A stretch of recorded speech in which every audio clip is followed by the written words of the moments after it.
Hello प्यारे बच्चों, I hope सब ठीक होंगे। आज हम आपके लिए वीडियो लेके आए हैं क्लास 8 का चैप्टर नंबर 1 फसल उत्पादन एवं प्रबंधन।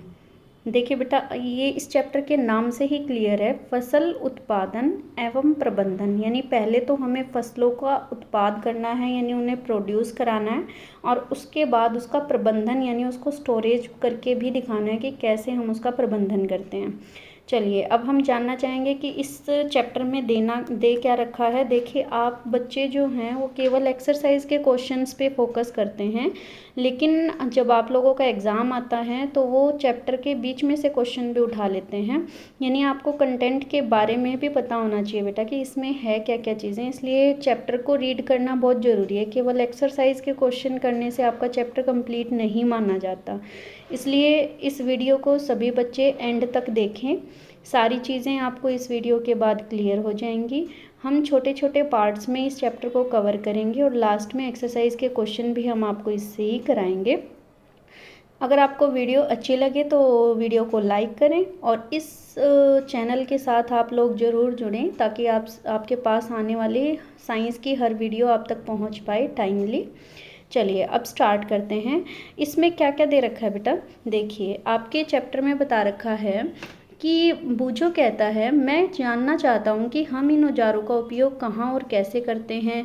ये कुछ औजारों के नाम इन्होंने दे रखे हैं कि खेतों में, जैसे इसने देखा कि खुरपी, दरांती, बेलचा, हल, इन चीज़ों का उपयोग कर रहा है किसान, या उनके चाचा जी है वो उपयोग कर रहे हैं। तो उनका क्या काम है, ये हल क्या काम करता है, खुरपी क्या काम करती है, हल क्या काम करता है। तो ये चीज़ें सारा वो देखेगा कि क्या चीज़ है क्या नहीं है। चलो, ये हम बाद में करेंगे। सबसे पहले आप ये बताओ, क्लास 7th में आपने ये पढ़ा था ये हम फसल क्यों उगाते हैं।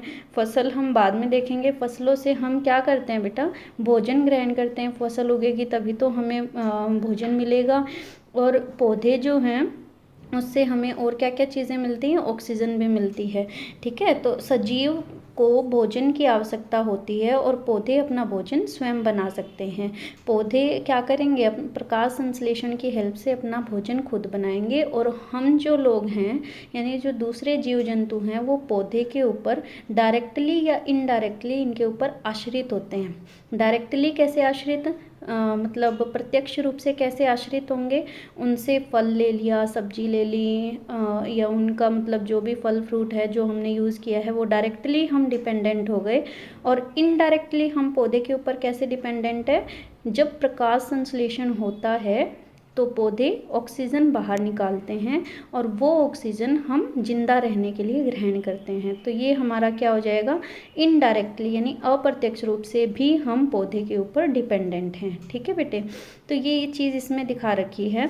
चलिए, अब इसके बाद में क्या है कि जैसे जैसे इसमें ये बताया गया है कि जब इंसान शुरू में थे, आदिवासी थे, या धीरे धीरे उनका जब डेवलपमेंट स्टार्ट हुआ, तो पहले घुमंतु थे। ये एक स्थान से दूसरे स्थान पर घूमते रहते थे। उन्हें तब कृषि की कोई नॉलेज नहीं थी। वो कच्चे सब्जियां खाते थे, फल खाते थे, और भोजन के लिए शिकार करते थे। बाद में क्या हुआ, उसने चावल, गेहूं और दूसरे खाद्य फसलों को उत्पादित करना शुरू किया। जब वो चावल, गेहूं और दूसरी फसलों को उगाने लग गया, इस प्रकार से कृषि का जन्म हुआ। ठीक है बेटे, तो अब फसल बोलते किसे हैं, हमें ये देखना होगा। जब एक ही किस्म के पौधे किसी स्थान पर बड़े पैमाने पर उगाए जाते हैं तो इसे फसल कहते हैं। सभी बच्चे इसको याद करेंगे और समझेंगे।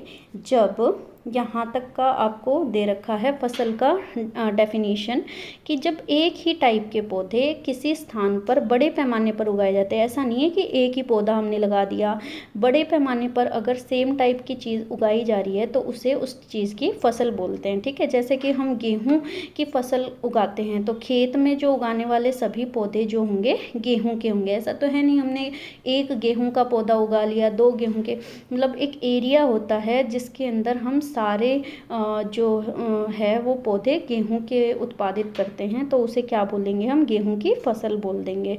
इसी तरीके से बेटा क्या होते हैं, अलग अलग प्रकार की फसलें होती है। गेहूं का उदाहरण दिया, इसी तरीके से सब्जियों की भी हो सकती है, फलों की भी हो सकती है। तो ये किस पे आधार करेंगे, कैसे किसान उगाते हैं, उसका कैसे डिसीजन कैसे लेते हैं, वो बेटा डिपेंड करता है मौसम कैसा है। और मौसम के आधार पे ही ये पौधे उगाए जाते हैं। भारत में भी अलग अलग जगह अलग अलग टाइप का मौसम होता है, इसलिए सारी फसलें ज़रूरी नहीं है कि आप जहाँ रहते हो उधर हर टाइप की फसल उगाना पॉसिबल होती है। जहाँ आप रहते हैं वहाँ का मौसम देखा जाएगा कि वो किसके लिए फेवरेबल है, कौन सी फसल उसमें अच्छे से ग्रो कर सकती है, तो किसान जो है वो ही फसल उगाएगा। ठीक है बेटे, तो ये किस पे डिपेंड करता है, फसल कैसे हम उगाते हैं, ये ताप, आर्द्रता और वर्षा, इन परिस्थितियों पर डिपेंड करता है। और उसके आधार पर ही किसान जो है वो क्या करते हैं, अपनी फसल का निर्धारण करते हैं कि उसे कौन सी फसल उगानी है। ठीक है बेटे, चलिए अब जैसे ही इनके ऊपर आधारित हमने कर दिया तो फसलों को भी हमने दो भागों में बांट दिया। पहला खरीफ की फसल और दूसरा है रबी की फसल। खरीफ की फसल क्या होगी, वह फसल जिसे वर्षा ऋतु में बोया जाता है और सर्दियों में हम उसे काट लेंगे। तो जो वर्षा में बोएंगे, वर्षा ऋतु में, उसे क्या कहेंगे, खरीफ की फसल।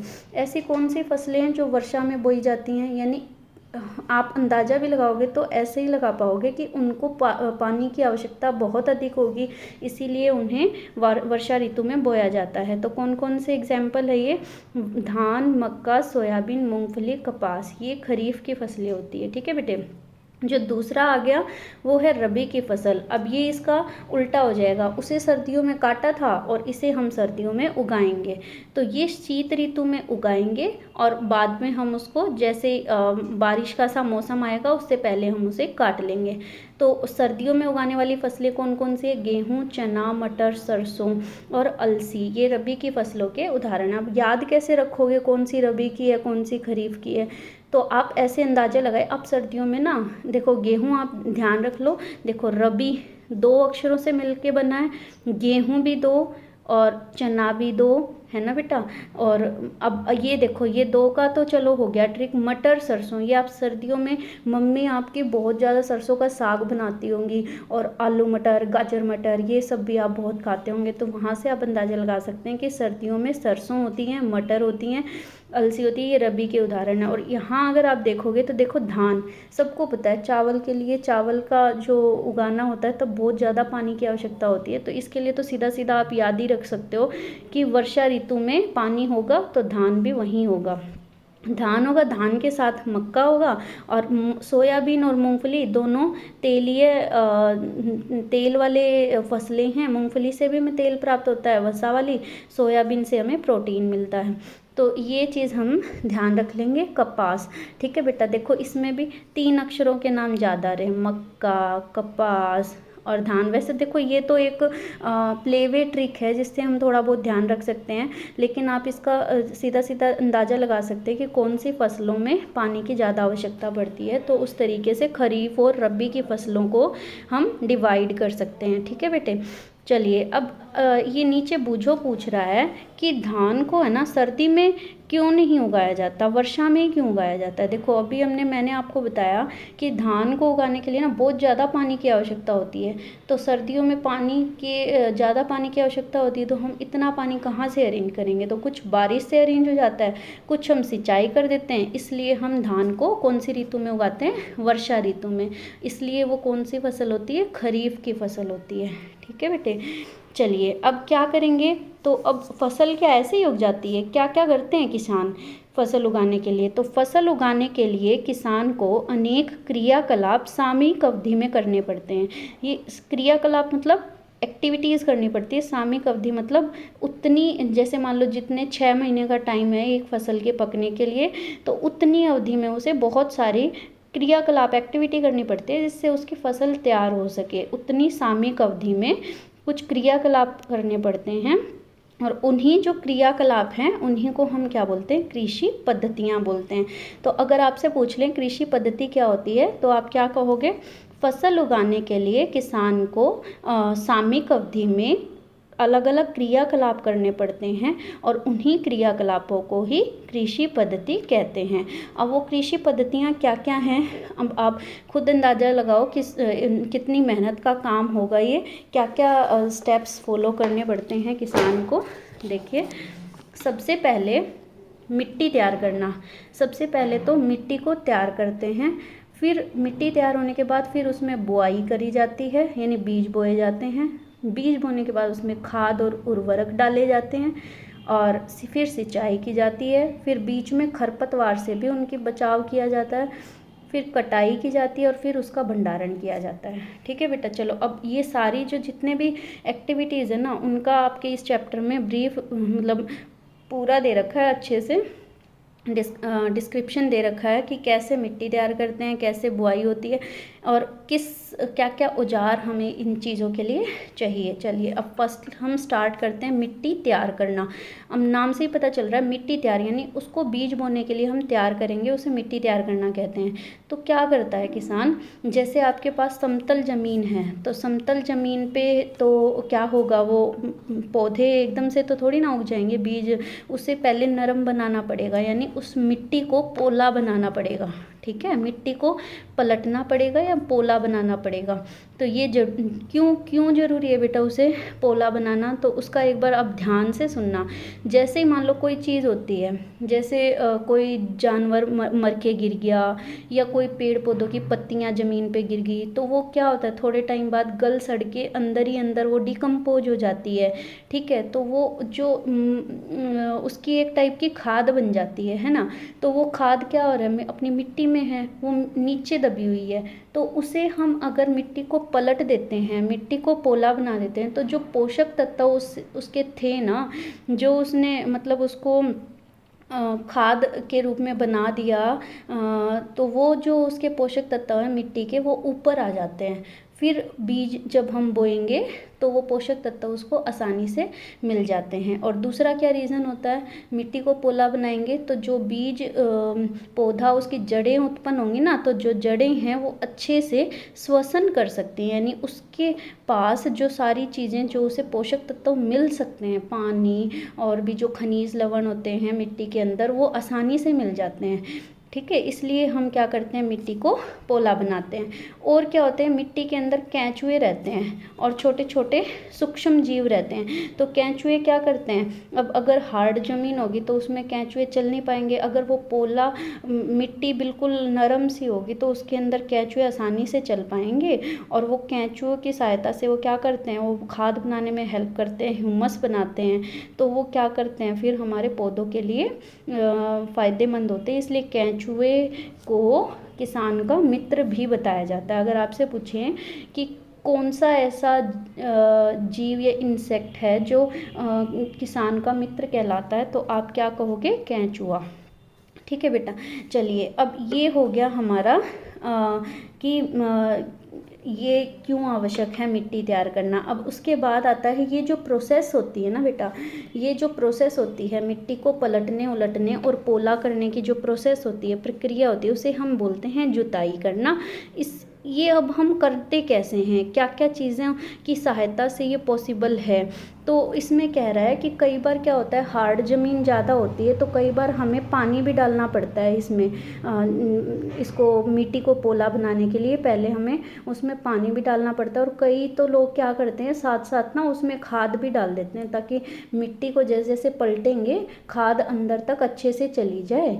तो इससे क्या होगा, पौधे को हमें अच्छी मात्रा में सही तरीके से खाद मिल जाती है। अब कृषि औजार, ये जुताई करने के लिए जो है वो कौन कौन से औजारों की आवश्यकता होती है वो हमें देखना है। तो आप यहाँ चित्र में देख पा रहे होंगे, ये हल का चित्र बना रखा है।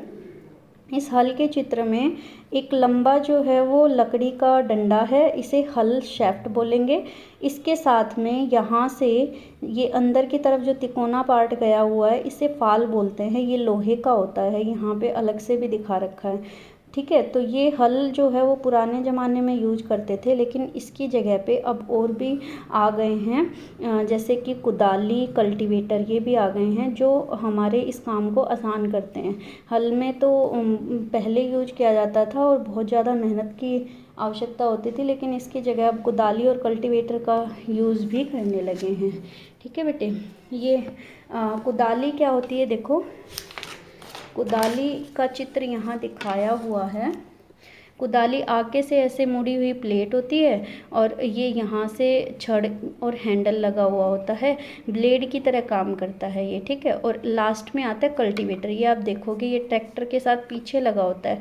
आगे किसान ट्रैक्टर चलाता रहता है, पीछे से मिट्टी जो है वो पलटती रहती है। तो ये सबसे आसान टेक्निक है, हालांकि थोड़ी महंगी होगी क्योंकि जितना, लेकिन इससे टाइम और मेहनत की बचत होती है। अच्छे से जो है वो मिट्टी उलट पलट हो जाती है, ठीक है बेटे। उसके बाद जो सेकंड स्टेप आता है वो आता है बुआई का, यानी जब हमने वो मिट्टी पलट दी उसके बाद अब हम क्या करेंगे, उसमें बीजों को बोएंगे।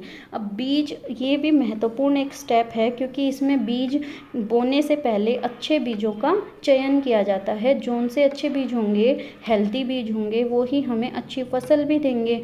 इसलिए अब कैसे पता लगाएंगे कि क्या है, ये एक छोटी सी एक्टिविटी है जो आप लोग भी घर पे करके देख सकते हैं। तो क्या किया, ये पहेली है। पहेली ने क्या किया, पहेली की माँ ने कुछ चने ले लिए और उसको पानी के बर्तन में डाल दिया। जैसे ही पानी के बर्तन में डाला तो कुछ बीज ना ऊपर तैरने लगे। तो उसका क्या रीज़न रहा होगा, आप बताओ सोच के और कमेंट बॉक्स में आंसर देना। अगर आपने भी अपने घर में ऐसा किया है और कुछ चने या गेहूं के दाने ऊपर तैरने लगे हों, हाँ या ना में आंसर देना है सभी बच्चों ने कमेंट बॉक्स में। ऐसा हुआ है या नहीं हुआ है? अगर हुआ है तो ऐसा क्यों होता है बेटा, क्यों ये ऊपर तैरने लग गए, बाकी नीचे बैठ गए और ऊपर तैरने लगे, ऐसा क्यों हुआ? तो देखो, जो आप सबको पता है, जो चीज़ भारी होती है वो नीचे बैठ जाती है और जो हल्की होती है ना वो पानी के ऊपर तैरने लगती है।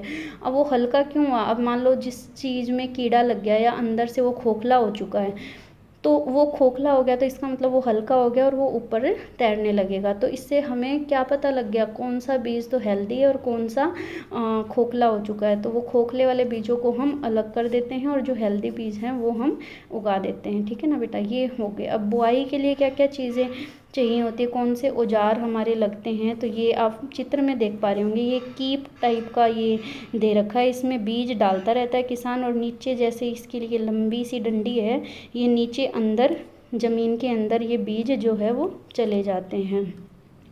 अच्छा, इसके बाद में क्या है, एक होता है सीड ड्रिल आता है, सीड ड्रिल।